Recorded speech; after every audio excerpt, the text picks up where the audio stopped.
నమస్కారం కృష్ణారావు గారు. ఐవీఆర్ టాక్స్కి పునఃస్వాగతం. అమెరికాలో రోజు రోజుకి మరి ప్రజలలో నిరసన పెరుగుతుందా, లేకపోతే ట్రంప్ తన ఆధిపత్యాన్ని నిలబెట్టుకోవాలని చూస్తున్నాడో తెలియదు. కానీ ఇటీవల మనకి ఈ న్యూస్లో బాగా వైరల్ అయ్యి వస్తున్నది కాలిఫోర్నియాలో ఈ వలస నిరసనలను అణచివేయడానికి అమెరికా అధ్యక్షుడు ట్రంప్ జాతీయ గార్డ్ సైన్యాన్ని అక్కడ పంపించాడు. దీని మీద ఇన్ఫ్యాక్ట్ అక్కడ మరి రాష్ట్రాలన్నీ విభిన్నంగా ఉంటాయి, ఇండిపెండెంట్ అదంతా అంటారు. కానీ బట్ ఆ కాలిఫోర్నియా రాష్ట్ర ప్రభుత్వం కూడాను ఈ ట్రంప్ చేసిన యాక్ట్ని చాలా అసమ్మతి చర్య కింద అభివర్ణించింది. మరి ఈ నిరసనలు చాలా ఉధృతంగా ఉంది అక్కడ కాలిఫోర్నియాలో, ఎవరైతే ఈ వలసదారుల మీద చర్యలు తీసుకున్నాయో. సో ఈ ప్రభుత్వంకి అంటే అమెరికాలో ఆ ట్రంప్కిను మధ్య రాష్ట్రాలకి మధ్య కూడాను వివాదం బాగా ఎక్కువగా ఉంది. సో ఈ రాజకీయ నిర్ణయం అమెరికా రాజకీయాల్లో ఏ విధమైనటువంటి చర్చలకు దారితీయడానికి అవకాశం ఉంటుందా? ఎందుకంటే మనం పక్కన చూస్తుంటే ఎలన్ మస్క్ ట్రంప్ మధ్య విభేదాలు బాగా ముదిరిపోయాయి. ఎవరికి వారి అన్నట్టు వాళ్ళు గట్టిగా ఉన్నారన్నమాట. ఈ న్యూ ఎడిషన్ అనేది అమెరికన్ పాలిటిక్స్ మీద ఏమైనా ప్రభావితం చూపిస్తుందని అనే దాని మీద చిన్న వివరణ. ఒకటి, ట్రంప్ ఎన్నిక కావటానికి ఉన్న ప్రధానమైన అజెండా ఏంది అది చూద్దాం. రెండు అజెండాలు. మొట్టమొదటిది, ఈ గ్లోబలైజేషన్ వల్ల మ్యానుఫ్యాక్చరింగ్ అంతా దెబ్బతిన్నది, ఉద్యోగాలు పోయినాయి, ఉద్యోగాలు అమెరికాకు తెస్తాను, అది ఒకటి. రెండోది, వలసదారులు ఎక్కువైనారు, దాంతో మన అస్తిత్వం దెబ్బతింటూ ఉన్నది, వాళ్ళందరినీ బయటికి పంపిస్తాను. ఈ రెండు బేసిక్గా అతను చెప్పి వచ్చినటువంటి అజెండా. ఫస్ట్ టర్మ్లోనే ఈ అజెండా ఉండింది. బట్ మళ్ళీ ఈ తడవ ఫస్ట్ టర్మ్ కన్నా ఎక్కువ మ్యాండేట్తో వచ్చేసాడు కాబట్టి ఇప్పుడు బేసిక్గా అది ఇతని అజెండా కావడంలో ఆశ్చర్యం లేదు. ఒకటి, మ్యానుఫ్యాక్చరింగ్ వెనక్కు తెస్తాననే దానికి టారిఫ్స్ పెంచేశాడు. దానివల్ల మ్యానుఫ్యాక్చరింగ్ వస్తుందా రాందా అనేది వేరే విషయం, కానీ మొత్తం మీద ఒక కుదుపైతే కుదిపేశాడు. ఇక రెండోది, ఈ వలసదారులను బయటికి పంపించటం. వలసదారుల్లో అక్రమ వలసదారులను పంపించాలనేటటువంటిది ఎక్కడైనా ఉంటుంది. మనకు ఆ ప్రాబ్లం రావచ్చు. అది ఫేస్ చేయాలి అంటే ఈ పరిస్థితి తప్పకుండా వస్తుంది. లా అండ్ ఆర్డర్ లేకుండా నువ్వు వలసదారులను బయటికి పంపించలేవు. బట్ ఎంతమందిని పంపిస్తాడు, ఎంత ఎఫెక్టివ్గా పంపిస్తాడు చూడాలి. ఇది బికాస్ అంత ఈజీ.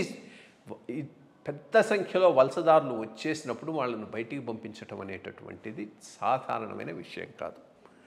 ఒకటి, వాడికి ఇవ్వాల్సిన క్రెడిట్ ఏంటంటే కొత్త వాళ్ళు రాకుండా చూస్తున్నాడు. చాలా ఎఫెక్టివ్గా చేసి బార్డర్ సెక్యూరిటీని పెంచి పక్క రాష్ట్రాల మీద కూడా ప్రెషర్ పెట్టి వాళ్ళకు ఏదైనా కన్సెషన్ ఇవ్వాలంటే ముందు మీరు వలసదారులను ఆపండి అని మెక్సికో వాళ్ళ మీద కండిషన్స్ పెట్టి మొత్తం మీద కొత్త వలసలు రాకుండా అయితే చాలా వరకు ఆపాడు. దాంట్లో సక్సెస్ఫుల్ అయినాడనే చెప్పాలి. ఉన్న వాళ్ళను పంపించడంలో ఎంతవరకు సక్సెస్ఫుల్ అవుతాడనేటటువంటి క్వశ్చన్ మార్కు చూడాలి. బట్ ఇది ఇంకో మేజర్ ఇష్యూను థ్రోప్ చేసింది అమెరికాలో. దట్ ఈస్ కేంద్రానికి రాష్ట్రాలకు ఉన్న రిలేషన్షిప్. బేసిక్గా మనకన్నా అది పెద్ద ఫెడరల్ కంట్రీ. బేసిక్గా వివిధ రాష్ట్రాలు ఒక ప్రాంతానికి వచ్చి ఒక కేంద్రాన్ని ఏర్పాటు చేసుకున్నాయి. అందుకని అది ఫెడరల్ స్ట్రక్చర్ అంటంలో ఆశ్చర్యం ఏమీ లేదు. అటువంటి ఫెడరల్ స్ట్రక్చర్లో బికాస్ ఎప్పుడూ కాలిఫోర్నియాలో డెమోక్రాట్సే గెలుస్తూ ఉంటారు. ఇది డెమోక్రాట్స్కు చాలా strong hold.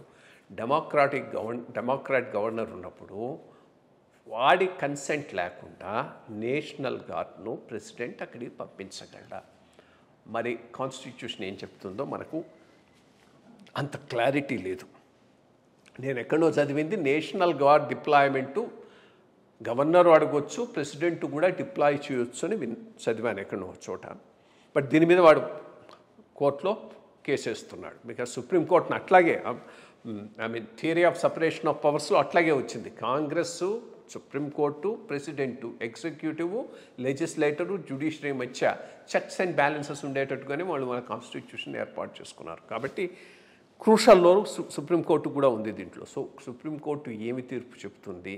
In fact state centre మీద కేసేయటం అనేటటువంటిది యాక్చువల్ అది one of the major issues.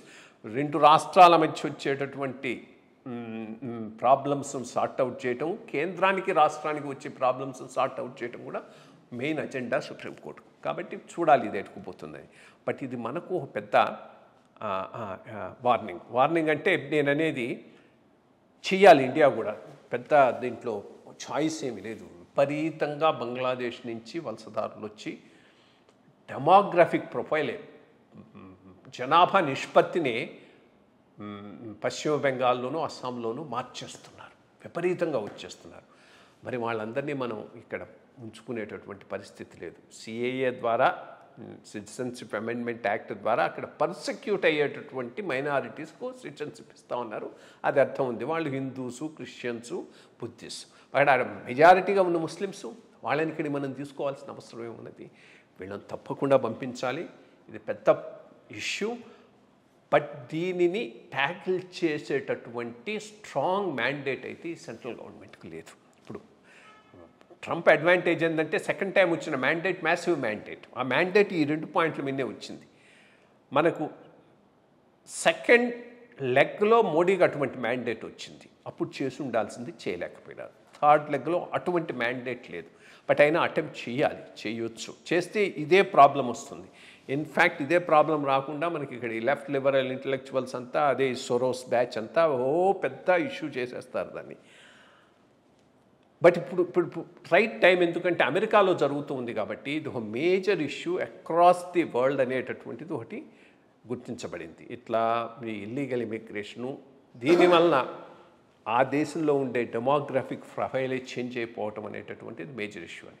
So America చేస్తూ ఉంది కాబట్టి అమెరికాలో చేస్తున్నప్పుడు అక్కడ ఎవరు దాన్ని క్రిటిసైజ్ చేయలేకపోతున్నారు. సో ఇప్పుడు ఇండియాలో కూడా ఇప్పుడు మొదలెడితే పెద్దగా దాని మీద అంత క్రిటిసిజం రాకపోవచ్చు.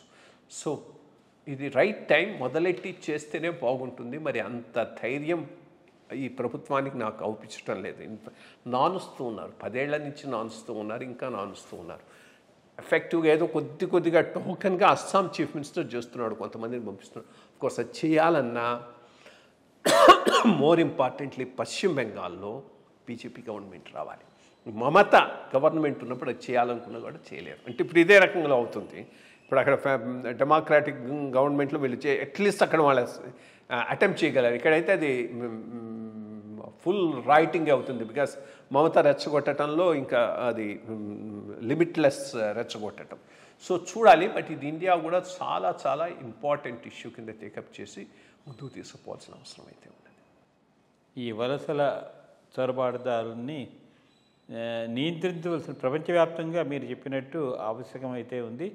సో దీనికి విధి విధానాలను చేసుకుని మనం కూడా కొంచెం ముందరికి వెళ్తే భవిష్యత్తులో దేశ ఆర్థిక వ్యవస్థకిను, తర్వాత ఈవెన్ సెక్యూరిటీ పాయింట్ ఆఫ్ వ్యూలో కూడా చాలా బాగుంటుంది.